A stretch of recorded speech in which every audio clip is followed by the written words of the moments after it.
My best. Today is Divine Mercy Sunday. Throughout the 18th and 19th century in Western Europe especially, a profound rejection of God began to occur. It's called rationalism, also known as the Enlightenment. You remember studying that, college students, the Enlightenment. That is that throughout the intelligentsia of Western Europe, the thought was, there's no God. Just use your head, that's what we need. Reason alone, our mind, that's what we need. If we get this silly religion out of the way, we can really move forward. The French Revolution had all but decimated the church in France and in Western Europe. With the rise of the Industrial Revolution and technology, the thought was we'd move into the 20th century ready for the human race to flourish. Religion set aside, for the most part, reason. And so we entered the 20th century. And the 20th century turned out to be the deadliest and bloodiest century in human history. Producing the three greatest mass murderers of all time: Hitler, Stalin, and Mao Zedong. Secular humanism was the driving force of their efforts.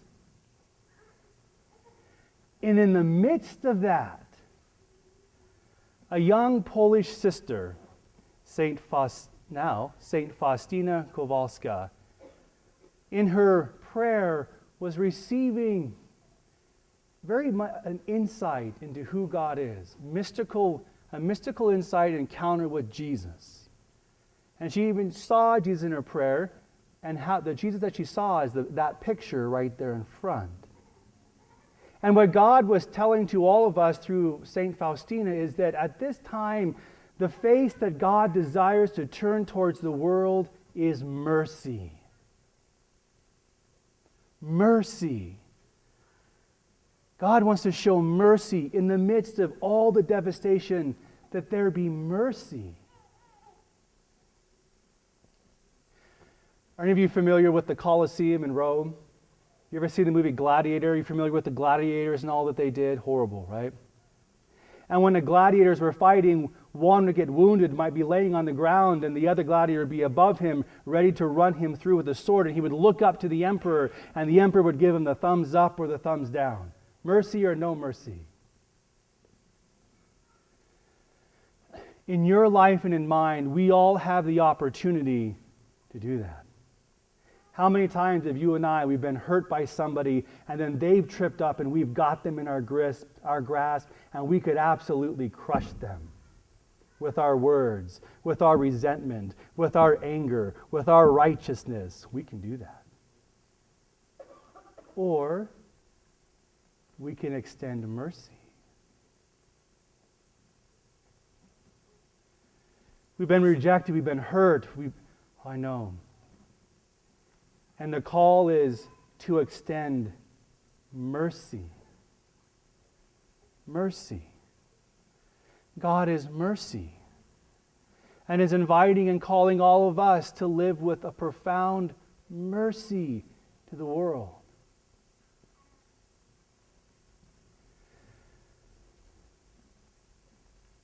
I think about our relationships. You could say, oh my gosh, but Father, if you knew what my spouse has done to me, or if you knew what this professor did to me, or you knew what my boss was doing to me, I know. Mercy is the call. But what about justice? Shouldn't justice be done, Father? What about justice? There's an old truth in saying in the church, if you really want justice, the place you'll get it is in hell.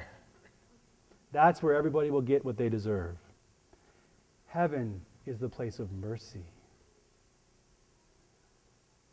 Heaven is where we get mercy.